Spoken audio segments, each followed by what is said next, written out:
Discuss करो। Last lecture में अपन ने क्या क्या पढ़ा था। मैग्नेटिज्म स्टार्ट करने के लिए सबसे पहले अपन ने मैग्नेट के बारे में पढ़ा था कि मैग्नेट 1600 के अंदर मैग्नीशियम नाम की जगह पर मिला था, इसलिए इसका नाम मैग्नेट से रख दिया गया। इसकी प्रॉपर्टी क्या थी बच्चों?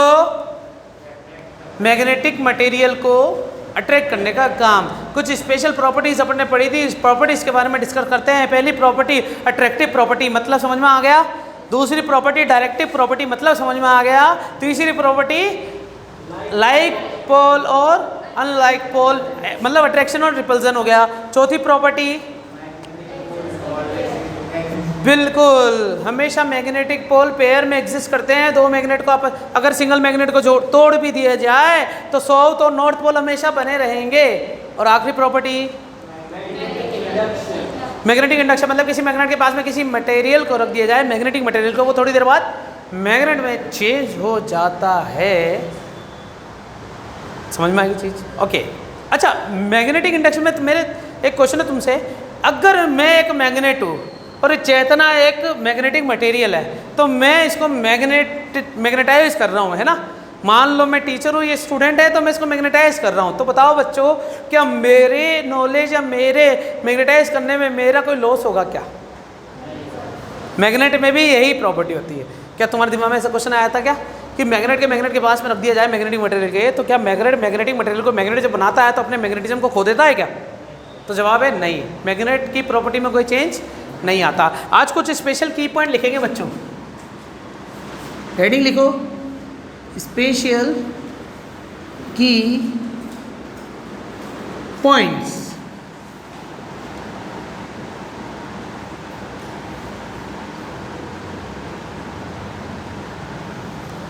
क्या लिखा है मैंने? मैग्नेटिक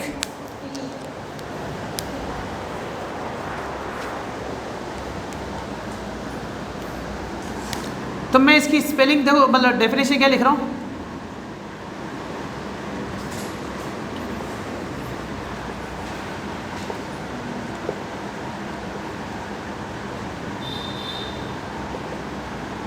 क्या लिखा है मैंने? Influence can be feel around the magnet. Magnet के चारों ओर इन्फ्लुएंस फील किया जा सकता है। अब तुम्हें मैग्नेट के बारे में पता करने के लिए तुम्हें क्या करना पड़ेगा? क्या उसको छू के पता कर सकते हो कि वो मैग्नेट है? क्या उसको टेस्ट करके पता कर सकते हो कि वो मैग्नेट है? कैसे पता करोगे? उसके चारों तरफ मैग्नेटिक मटेरियल को लेके आओगे और तुम्हें पता चलेगा कि ये मैग्नेटिक मटेरियल एक प्रकार का इन्फ्लुएंस फील कर रहा है। चाहता तो ये सीधा सीधा जा सकता था, लेकिन मैग्नेट को देखते ही थोड़ा सा अटक गया। तो अपन ऐसा बोल सकते हैं कि मैग्नेट के चारों एक एरिया होता है, काल्पनिक या इमेजिनरी एरिया, जिसकी वजह से मैग्नेटिक मटेरियल इन्फ्लुएंस्ड हो जाते हैं। क्या कहलाता है बच्चों? Magnetic field. मान लो ये मैग्नेट है, नॉर्थ पोल और साउथ पोल, तो मैग्नेटिक फील्ड की जो डायरेक्शन होती है वो दो टाइप से होती है बच्चों। आउटसाइड दी मैग्नेटिक बार और दी मैग्नेटिक बार। तो मैग्नेटिक फील्ड जो होता है वो नॉर्थ, आउटसाइड में तो नॉर्थ से निकलता है ऐसे, समझ रहे हो बच्चों, इस टाइप से, और साउथ साइड से अंदर एंटर होता है। समझ में आ गया बच्चों? मेरे ख्याल से अच्छा लग रहा है तुम्हें। कुछ इस टाइप से रहता मामला है ना बच्चों। और इसमें अपन ऐसे बोल सकते हैं कि नॉर्थ टू साउथ इसकी डायरेक्शन होती है, और इसमें साउथ टू नॉर्थ। मैग्नेट के अंदर साउथ से नॉर्थ होती है, मैग्नेट के बाहर नॉर्थ से साउथ होती है। तो मुझे बताओ कि क्या मैग्नेटिक फील्ड लाइन या मैग्नेटिक लाइन जो है वो ओरिजिनेट होती है क्या? जैसे मैं तुम्हें एक चीज़ बताऊं बच्चों कि electric field line, positive charge और नेगेटिव चार्ज, याद आ रहा है? पॉजिटिव चार्ज से क्या होती थी बच्चों? ओरिजिनेट होती थी, और नेगेटिव चार्ज पर टर्मिनेट होती थी। हाँ या ना? अरे याद आ रहा है नहीं आ रहा? पक्का ना बच्चों? तो मतलब पॉजिटिव चार्ज से तो क्या होती है? ओरिजिनेट, और यहाँ पर टर्मिनेट। तो इसमें बता सकते हो कि नॉर्थ पोल और साउथ पोल या किसी भी मैग्नेट में मैग्नेटिक फील्ड लाइन ओरिजिनेट होती है क्या? कहाँ से होती है? क्यों साउथ से भी तो हो रही है? अगर मैं तो मैग्नेट की बात कर रहा हूँ, मैं बाहर और अंदर की बात कर रहा हूँ, क्या मैं किसकी बात कर रहा हूँ? कि मैग्नेट के लिए बताओ मैग्नेटिक फील्ड लाइन स्टार्ट कहाँ से होती है, ओरिजिनेट कहाँ से होती है? या तो तुम नॉर्थ पोल बोलोगे या कोई बच्चा साउथ पोल बोलेगा, लेकिन उसके लिए केस लगाओगे कि तुम आउटसाइड और इनसाइड। लेकिन मैं तो पूरे मैग्नेट की बात करूंगा, तो अपन ऐसा बोलेंगे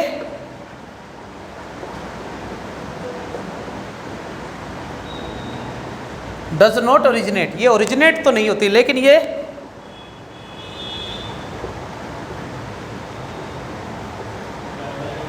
लूप, ये हमेशा कैसे चलती है बच्चों? लूप में चलती है। बस ये पता है कि इनकी डायरेक्शन बाहर नॉर्थ से साउथ हो जाती है और अंदर साउथ से नॉर्थ हो जाती है। तो क्या मान लो नॉर्थ से निकली तो नॉर्थ में घुस गई क्या, या साउथ से निकली तो साउथ में घुस गई क्या? तो मैग्नेटिक फील्ड लाइन नाइदर भी ओरिजिनेट और नॉट भी टर्मिनेट। ये ना तो ओरिजिनेट होती है ना ही टर्मिनेट होती है। क्या होती है बच्चों? ये ट्रेवल इन लूप पाथ। ये क्या करती है बच्चों? एक लूप पाथ में ट्रेवल करती है। क्या ये बात याद रखोगे बच्चों हमेशा? पहला सेलिएंट की पॉइंट समझ में आ गया। मैग्नेटिक फील्ड क्या होता है? मैग्नेटिक फील्ड लाइन हमेशा लूप पाथ में चलती है। और मैग्नेटिक फील्ड को रिप्रेजेंट किससे करते हैं? कोई बता सकता है किससे रिप्रेजेंट करते हैं? कैपिटल बी से। अब बताओ ये वेक्टर है या नहीं है? बिल्कुल, मैग्नेटिक फील्ड लाइन वेक्टर है। जैसे इलेक्ट्रिक फील्ड वेक्टर है, ग्रेविटेशन फील्ड वेक्टर है, वैसे ही मैग्नेटिक फील्ड भी vector quantity can be represent by this vector quantity. Plus इसकी यूनिट बताओ क्या होती है? टकला या टेस्ला, जो तुम्हारी इच्छा वो लिख देना, ठीक है ना। अच्छा, इसको एक और लिख सकते हैं बच्चों, वेबर पर मीटर स्क्वायर। क्या लिख सकते हैं? Weber per metre square. एक चीज़ बताऊं बच्चों, ये ऐसा ही यूनिट है। कौन सी यूनिट है? इसकी एक सीजीएस यूनिट है, जो कि क्या होती है बच्चों? गाउस होती है। क्या होती है? 10 की पावर 4। याद है, 1 टकला जो होता है वो 10 की पावर 4 गाउस होता है, या फिर 1 टेस्ला इज इक्वल टू 10 की पावर 4 गाउस होता है। जैसे याद है 1 न्यूटन में 10 की पावर 5 डाइन होता है। कहाँ पढ़ा है ये तुमने? ये यूनिट ऑफ डायमेंशन में पढ़ लिया होगा तुमने। 1 जूल में 10 टू द पावर 7 अर्ग होते हैं। ये भी तुमने पढ़ लिया था 11th क्लास में, यूनिट ऑफ डायमेंशन और वर्क एनर्जी पावर वाले चैप्टर में। तो वैसे ही एक टेस्ला में 10 की पावर 4 गाउस होते हैं। गाउस नहीं, गाउस। गाउस थ्योरी पढ़ी है ना अपन ने इलेक्ट्रिक फील्ड निकालने के लिए। बिल्कुल सही है। क्या पहला पॉइंट समझ में आया? क्या सेलिएंट फीचर का स्पेशल पॉइंट क्या है? मैग्नेटिक फील्ड और मैग्नेटिक फील्ड लाइन। उतारो सारा।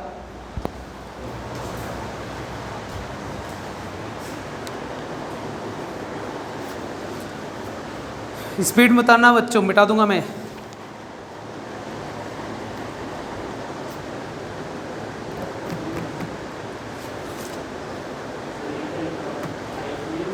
Influenced,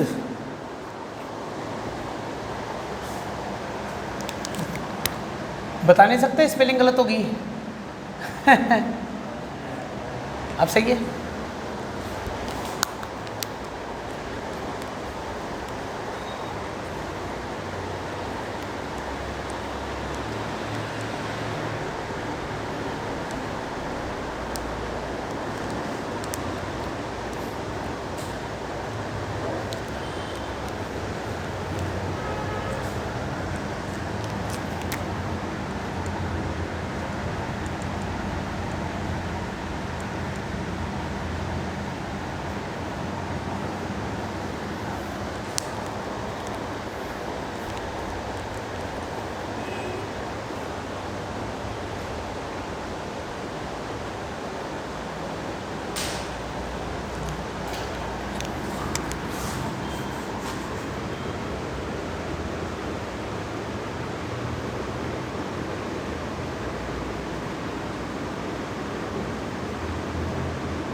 weber per metre square.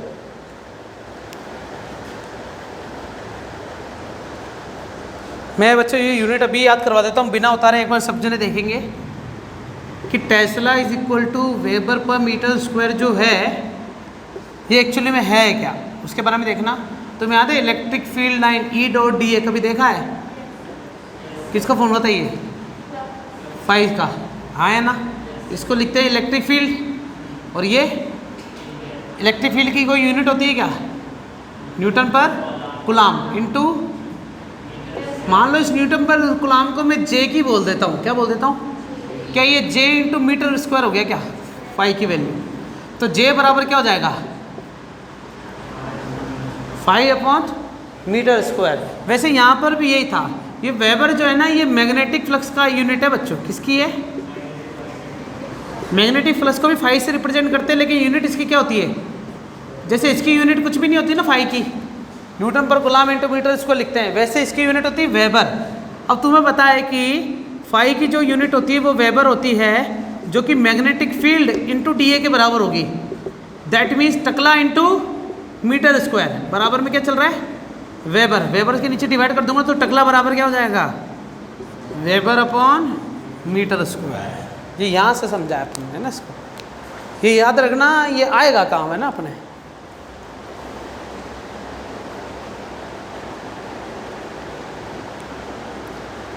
Electric field का फॉर्मूला, इलेक्ट्रिक फ्लक्स का formula E dot D A, magnetic flux B dot D ए।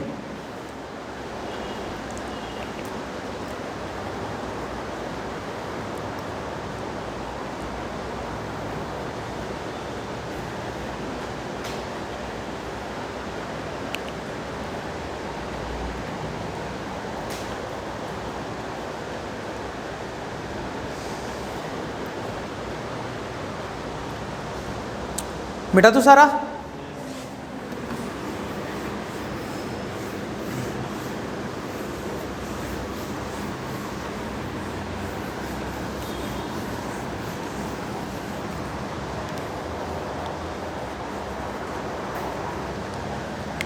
दूसरा है यूनिफॉर्म मैग्नेटिक फील्ड। क्या लिखा बच्चों मैंने? ये चल रहा है क्या? सही चल रहा है? गिनती आ रही है क्या कैमरे पे? देखना, हाँ ठीक है। तो ये पर क्या बोलेगी? Uniform magnetic field. उतार लिया सारा? पढ़ाऊँ मैं? देख लो, उतारते रहना बाद में।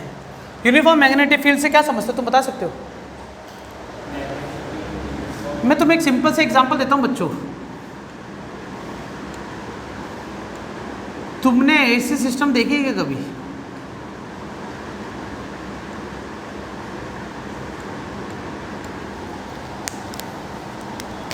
मुझे लगता है ऐसा डायग्राम तुमने पहले तो देखा ही होगा कभी ना कभी।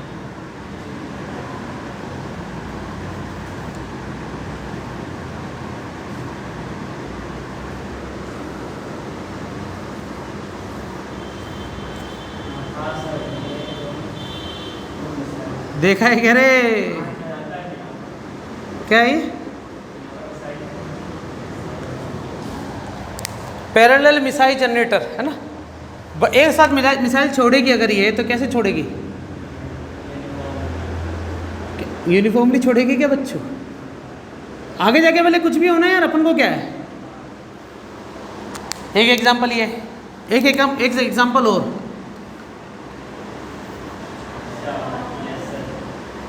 मेरे घर में ऐसा लगा हुआ है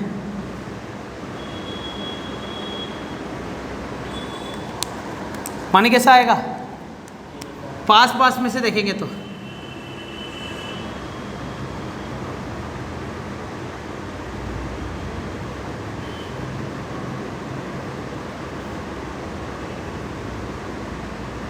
कुछ ऐसे आएगा क्या बच्चों? यूनिफॉर्मली, है कि नहीं है? तो वैसे ही मुझे पानी यूनिफॉर्म करने के लिए ऐसा शावर बनाना पड़ा, मिसाइल को यूनिफॉर्म करने के लिए ऐसा सेक्शन बनाना पड़ा।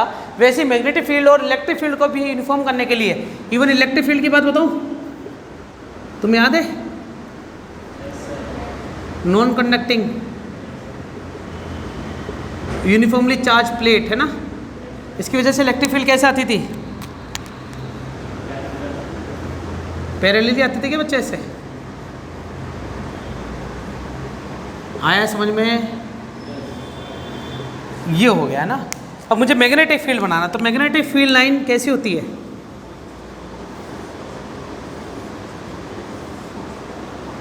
सबसे पहले सेम डायरेक्शन, दूसरा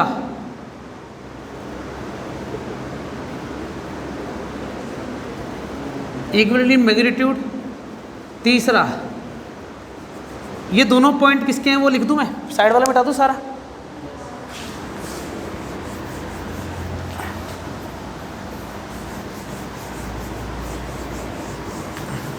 राइटिंग अच्छी नहीं आ रही बच्चों मेरी आजकल?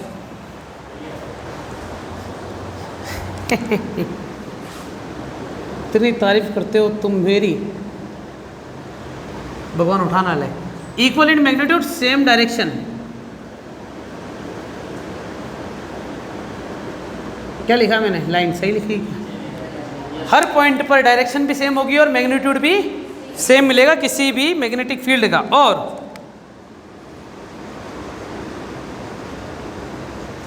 क्या लिखा मैंने? Equi distance. क्या ये कलर दिख रहा है? क्या देखना दिख तो रहा होगा, ठीक है। तो इक्वी डिस्टेंस समझते हो? सेम डिस्टेंस पर। ये यूनिफॉर्म मैग्नेटिक फील्ड की तरीका है। अच्छा, क्या इसकी डायरेक्शन बता सकते हो तुम? लेफ्ट टू राइट जा रहा है क्या ये? अगर ये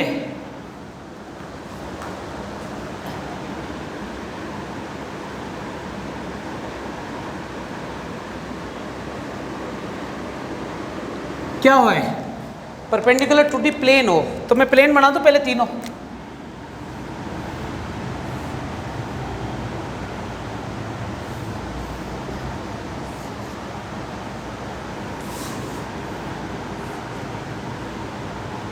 मान लो ये x है, y है, z है, x है, y है, z है, x है, y है, z। तो मैं मान लो कि सामने भेज रहा हूँ, सामने। तो तुम्हें पता है कि सामने जब जाएगा मैग्नेटिक फील्ड तो ऐसे जाएगा कि अंदर की तरफ। तो एक एरो को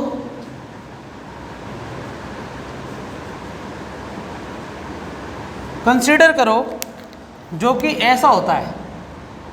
क्या मैं कुछ सही बता रहा हूँ या कुछ गलत बता रहा हूँ?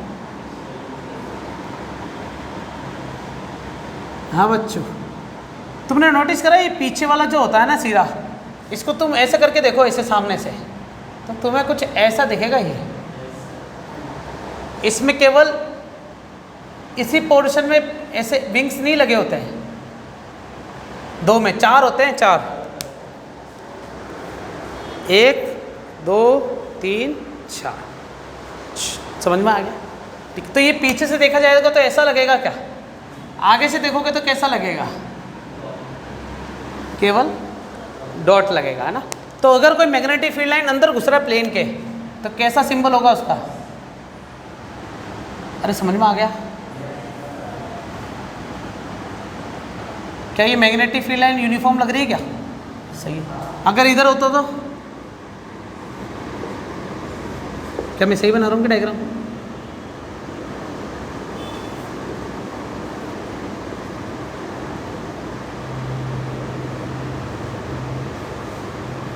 सही है नहीं है?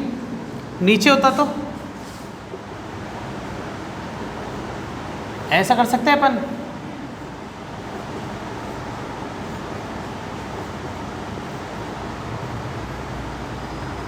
इस टाइप से, ठीक है। तो ये मैग्नेटिक फील्ड लाइन यूनिफॉर्म मैंने बना दिया। दूसरा पॉइंट ये रहा, उतारो।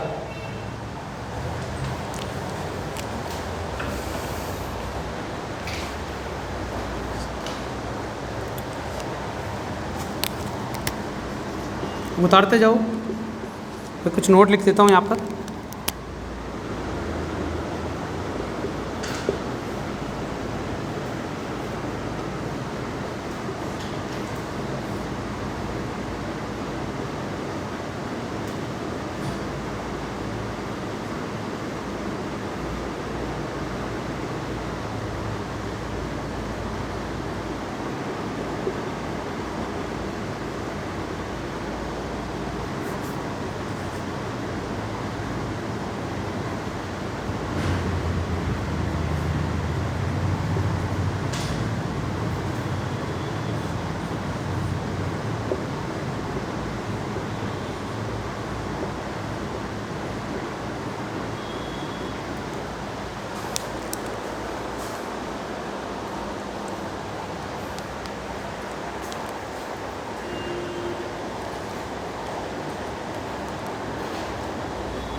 जल्दी उतारो बच्चों।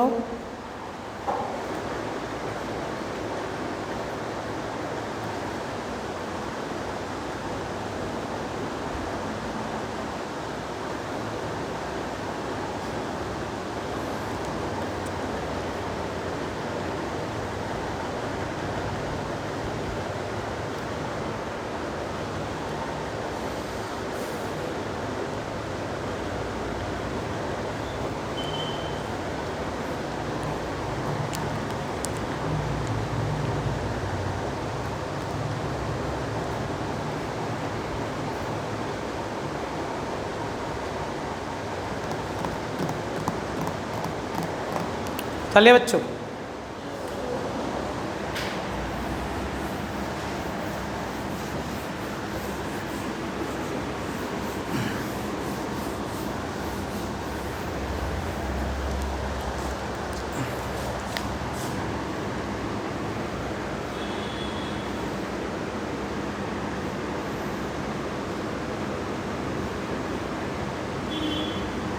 मान लो ये कौन सा पोल है,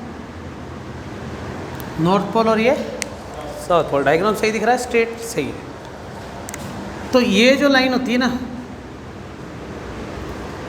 जो मैग्नेट को ऐसे हाफ पार्ट में डिवाइड करती है, तो इसे अपन बोलते हैं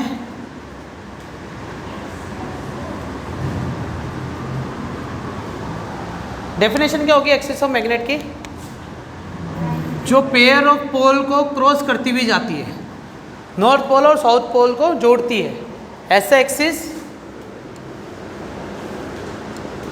which can join the north and south pole। समझ में आ गया? तो तीसरे नंबर पे क्या आ गया, मैग्नेटिक एक्सिस। समझ में आ गया? फिर और देखो बच्चों, मैग्नेट को क्या कर दिया है, इसे दो भागों में यहाँ पर परपेंडिकुलर डिवाइड कर दिया है क्या, तो इसे अपन को बोलते हैं मैग्नेटिक इक्वेटर। ये आधे पार्ट में डिवाइड नहीं करेगी, बीच में से भी जा सकती है बच्चों, सेंटर से निकलेगी ना, यहाँ से घुसती भी दिखी और यहाँ से निकलती भी दिखी। समझ में आ गया? तो इसे अपन एक्सिस ऑफ मैग्नेट बोल सकते हैं, नहीं बोल सकते? बिल्कुल सही है। मैग्नेटिक इक्वेटर समझ में आया? can part magnet into two equal piece। मतलब नॉर्थ पोल और साउथ पोल को डिफरेंशिएट कौन करता है, इक्वेटर। समझ में आ गया? फिर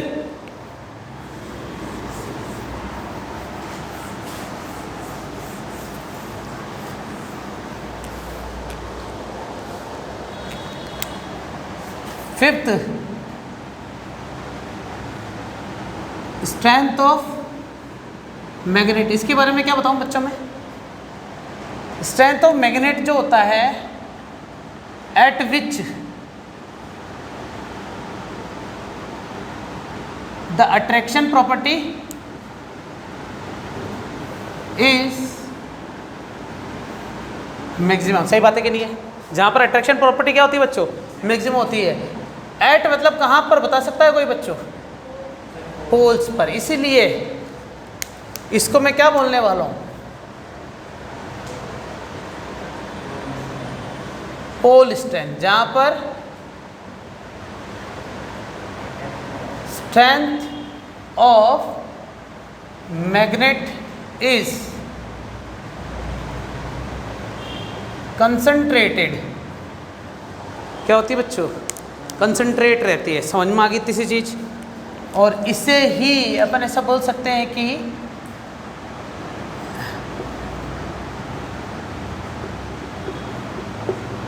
मैग्नेटिक पोल बोल दो, इसकी पोल स्ट्रेंथ बोल दो, या फिर स्ट्रेंथ ऑफ मैग्नेट बोल दो। क्या सारी चीज़ समझ में आई क्या? उतारते जाओ।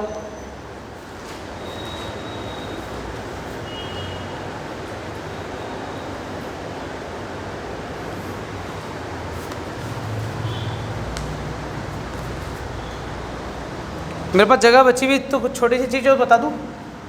इसका सिंबल बता दूं बच्चों? तुम्हें याद है बच्चों फॉर्मूला बताया था कल, के Q1 Q2 अपन आर स्क्वायर, GM1 M2 अपन आर स्क्वायर। तो इसकी पोल स्ट्रेंथ को तुम M से भी रिप्रेजेंट कर सकते हो, Q से भी रिप्रेजेंट करते हो, लेकिन अपन किससे करेंगे? QM से। पोल स्ट्रेंथ को किससे रिप्रेजेंट करेंगे बच्चों? QM। और एक चीज सुनना,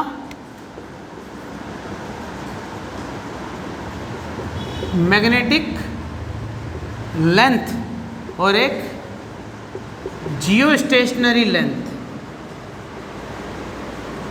इसके बारे में थोड़ी बातचीत करना चाहूँगा मैं। ये जो मैग्नेट होता है, तो पता है कि इतना इफेक्टिव तो क्या होगा? नॉर्थ पोल होगा क्या? और इतना इफेक्टिव क्या होगा? अरे हाँ या ना? बोलो हाँ, हाँ बोलो। तो ये नॉर्थ पोल और ये साउथ पोल आ गया। तो जियो स्टेशनरी लेंथ कहलाती है ये। जियो स्टेशनरी मतलब होता है एक्चुअल लेंथ, और मैग्नेटिक लेंथ कहलाती है ये, जिसे अपन रिप्रेजेंट किससे करते हैं? क्योंकि ये वो पोल स्ट्रेंथ है जहाँ पर, और ये वो पोल स्ट्रेंथ है जहाँ पर दोनों की नेचर अलग अलग हो गया है कि नहीं है? एक जना बाहर फेंक रहा है, एक जना अंदर ले रहा है की बात कर रहा है। अब सुनना बच्चों, LM होता है वो नॉर्थ पोल और साउथ पोल के कुछ एरिया को छोड़ के जो बचा हुआ लेंथ होता है उसे बोलते हैं मैग्नेटिक लेंथ। अब मुझे बताओ मैग्नेटिक लेंथ की वैल्यू L से बड़ी है छोटी है? तो इसकी वैल्यू 0.84 इंटू L एक्सपेरिमेंट से पता है कि मैग्नेटिक लेंथ की वैल्यू हमेशा एक्चुअल लेंथ से कम मिलेगी, क्योंकि थोड़ी लेंथ का एक पार्ट तो नॉर्थ पोल खा गया, दूसरा पार्ट साउथ पोल खा गया, जो बचा कुचा पार्ट है उसे अपन ने क्या बोल दिया? मैग्नेट की बची कुची length, that means that will called magnetic length. और जियो स्टेशनरी लेंथ मतलब जो एक्चुअल लेंथ अपन जानते हैं बेसिकली, ठीक है ना? ये हो गए बच्चे सेलिएंट फीचर्स।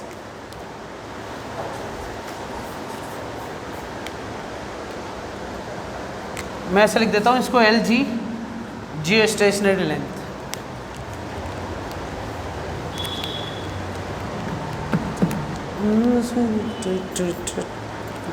करवाती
जियो स्टेशनरी लेंथ।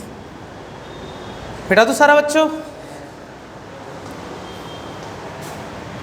ये की पॉइंट्स हो गए सारे complete.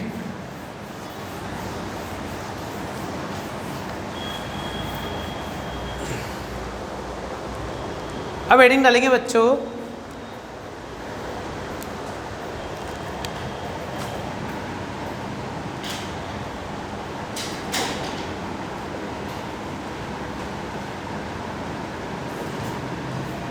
Coulomb's law of magnetic force, ठीक है ना।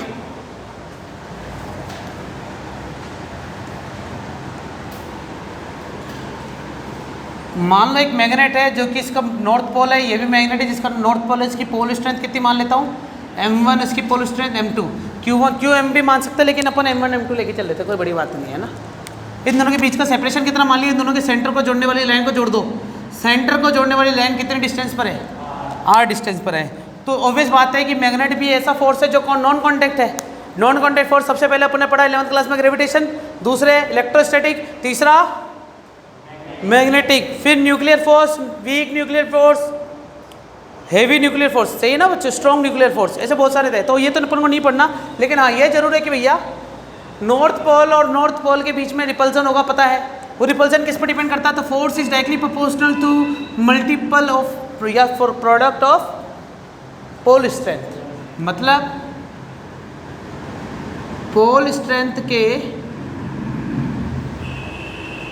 प्रोडक्ट के तो क्या डायरेक्टली प्रोपोर्शनल हो गया, उनके बीच की डिस्टेंस के इनवर्सली प्रोपोर्शनल। दोनों को एक साथ लिख दूं,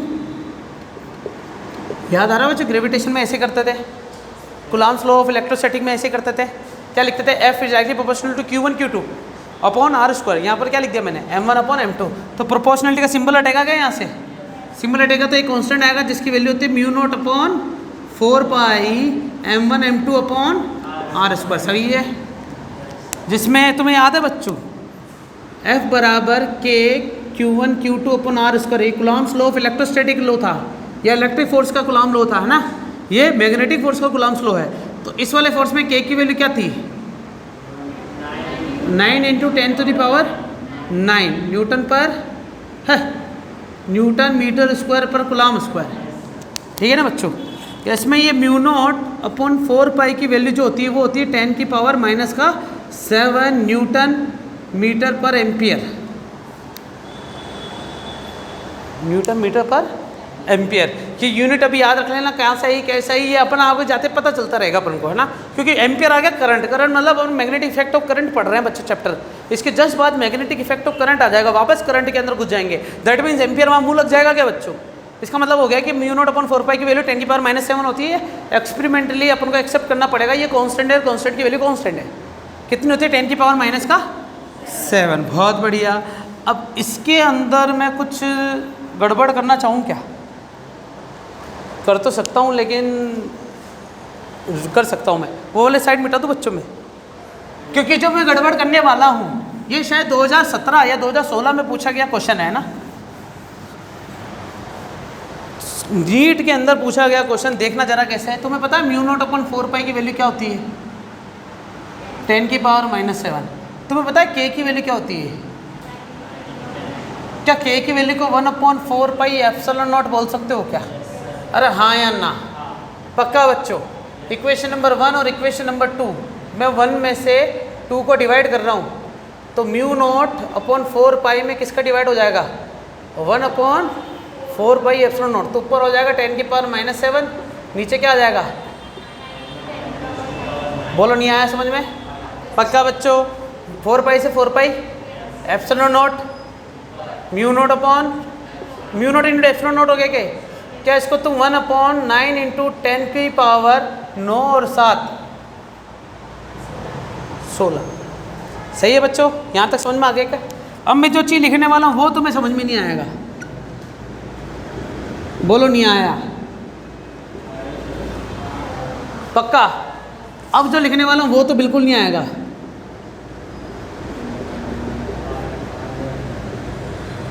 आ गया क्या।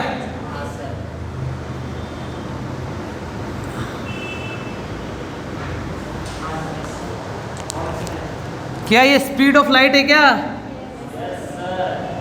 मीटर पर सेकेंड। तो मैंने स्पीड ऑफ लाइट लिया, तो सी बराबर क्या होता है, डायरेक्ट फॉर्मूला था, ऑप्शन दे रखे थे 4, root mu naught epsilon naught 1/रूट mu naught epsilon naught mu naught epsilon naught 1/म्यू नॉट एप्सिलॉन नॉट। अरे समझ में आ गया क्या बच्चों? पक्का। ये मैग्नेटिज्म की जो भी बेसिक चीज़ें थी बतानी मुझे, वो मैं बता चुका। अब अपन डिस्कस करेंगे मैग्नेटिक इफेक्ट ऑफ करंट के बारे में। पहले रिकॉल कर लेंगे सारा, पहले ये सारा कॉपी कर लो बच्चों, फिर देखते हैं।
रघुवीर थैंक्स फॉर कमेंट।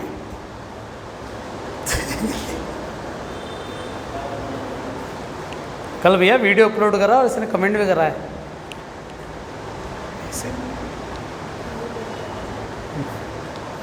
उसको क्लास में समझ में नहीं आया होगा तभी वीडियो जाके देखा होगा इसने, है नोटिफिकेशन आ गया। ठीक है बच्चा, आगे चलें। अपन सेलिएंट फीचर अपन ने पढ़ लिए हैं। अब मैं कुछ क्वेश्चन पूछना चाह रहा हूँ तुमसे, क्या पूछ सकता हूँ? इस बार पॉजिटिवली जवाब देना बच्चों, क्योंकि मैं जो क्वेश्चन पूछने वाला हूँ उसके चैप्टर का नाम नहीं लेने वाला। देखो बच्चों सामने मैंने क्या करा, मान लो एक चार्ज रखा है Q1, क्या रखा, और इसको ग्राउंड में जाके छोड़ दिया। मान लो ये बच्चा है ग्राउंड में छोड़ दिया जाके, तो क्या ये बच्चा ग्राउंड में जाके खेल पाएगा क्या? गेम हो गया एक तो सीसॉ, देखा देखी याद आ रहा है, तो वो अकेला तो नहीं खेल सकता। इसका मतलब ग्राउंड में अगर कोई दूसरी सुंदर कन्या आ जाए तो क्या होगा, खेलेगा। अब तो वाओ, अब तो खेलेगा। दैट मीन खेलने का सूत्र क्या बताएगा? अरे सही है कि नहीं है? उसमें ये क्या था कि ये पहले खड़ा था, सुंदर कन्या ये भी खड़ी थी, दोनों बीच में क्या थे, ये स्टेशनरी थे क्या? इसीलिए इनके बीच में जो फोर्स लगा है वो इलेक्ट्रोस्टैटिक फोर्स कहलाता है, ठीक है ना। तो ये तो पुराने पाप है, ये अपन को पता है। मुझे जो चीज़ पूछनी वो ये है कि मान लो हमारे पास एक करंट कैरिंग वायर है जिसमें करंट कितना फ्लो हो रहा है, आई करंट फ्लो हो रहा है। मेरा क्वेश्चन ये है कि बच्चों बताओ, क्या इस करंट के अंदर चार्ज फ्लो हो रहा है क्या? तभी तो करंट फ्लो हो रहा है, क्योंकि rate of flow of charge को क्या बोलते हैं? बिल्कुल सही है। क्या ये वायर चार्ज है क्या? चार्ज मतलब क्या होता है? किसी भी बॉडी का चार्ज होने का मतलब उस पर कोई किसी भी बॉडी का चार्ज होने से आप क्या समझते हैं? चार्जिंग मेथड पढ़ा है फर्स्ट चैप्टर में, मेथड ऑफ चार्जिंग। क्या हुआ करता था उसमें? एक्सचेंज हो जाते थे, या तो इलेक्ट्रॉन की डेफिशिएंसी होती थी या इंक्रीज हो जाते थे इलेक्ट्रॉन, तभी तो चार्ज आते थे। अगर डेफिशिएंसी होगी तो पॉजिटिव चार्ज हो गए, इंक्रीज हो गए तो नेगेटिव चार्ज इंक्रीज हो गए। समझ में आई चीज़? तो मेरा क्वेश्चन ये है कि क्या ये वायर चार्ज है क्या? कैसे चार्ज मतलब क्या? इसके ऊपर पॉजिटिव पॉजिटिव चार्ज लगा रखा है या नेगेटिव नेगेटिव चार्ज लगा रखा है क्या मैंने? तो इसका मतलब ये चार्ज तो नहीं है, चार्ज तो नहीं है, बॉडी आवेशित नहीं है, लेकिन करंट फ्लो हो रहा है, मतलब चार्ज फ्लो हो रहा है। तो भैया ये बॉडी चार्ज है क्या? तो क्वेश्चन मेरा ये है कि नो, ये चार्ज तो नहीं है, लेकिन है क्या इसमें बच्चों? फ्री इलेक्ट्रॉन है। क्या है? और यार फ्री इलेक्ट्रॉन है तो क्या हुआ? ये बॉडी है तो न्यूट्रल ही, बॉडी है तो अभी भी क्या न्यूट्रल। बॉडी की पहचान क्या होती है? नंबर ऑफ पॉजिटिव चार्ज और नंबर ऑफ सेम होते हैं क्या? तो यार ये कंडक्टिंग वायर है क्या बच्चों? क्या है ये? तो क्या कंडक्टिव वायर में अपन ऐसा बोल सकते हैं कि वो चार्ज है? जवाब नहीं, गलत है। अपन ऐसा नहीं बोल सकते। अपन ऐसा जरूर बोल सकते हैं कि कंडक्टिंग वायर एक न्यूट्रल वायर है। क्या है बच्चों? जिसमें पॉजिटिव और नेगेटिव चार्ज दोनों क्या है। बस अच्छी बात क्या है? इस वजह से करंट फ्लो हो रहा है। ठीक है, मान लो करंट फ्लो हुआ, चार्ज यहाँ पर आ चुका है, क्या ये चार्ज फ्लो के आगे बढ़ जाएगा क्या? बिल्कुल बढ़ जाएगा। बाबा रामदेव जी की लाइन लगी हुई है, पीछे जो खड़ा रहेगा बोला भाई आगे चल, रुक मत। सही बात है कि नहीं है? मैंने क्या करा, थोड़ा सा एक्सपेरिमेंट करता हूँ। मैंने यहाँ पर एक चार्ज को रख दिया और मुझे पता था कि इसके अंदर चार्ज फ्लो होते हैं, और इधर मैंने एक चार्ज रख दिया। जैसे कोई चार्ज इसके सामने सटीक बैठ जाएगा, दोनों के बीच में इलेक्ट्रोस्टैटिक फोर्स लग जाना चाहिए। सही बात है कि नहीं है? तो क्वेश्चन है बच्चों, तुम मुझे कल बताओगे कि क्या होने वाला है, फोर्स लगेगा या नहीं। आज के लिए इतना।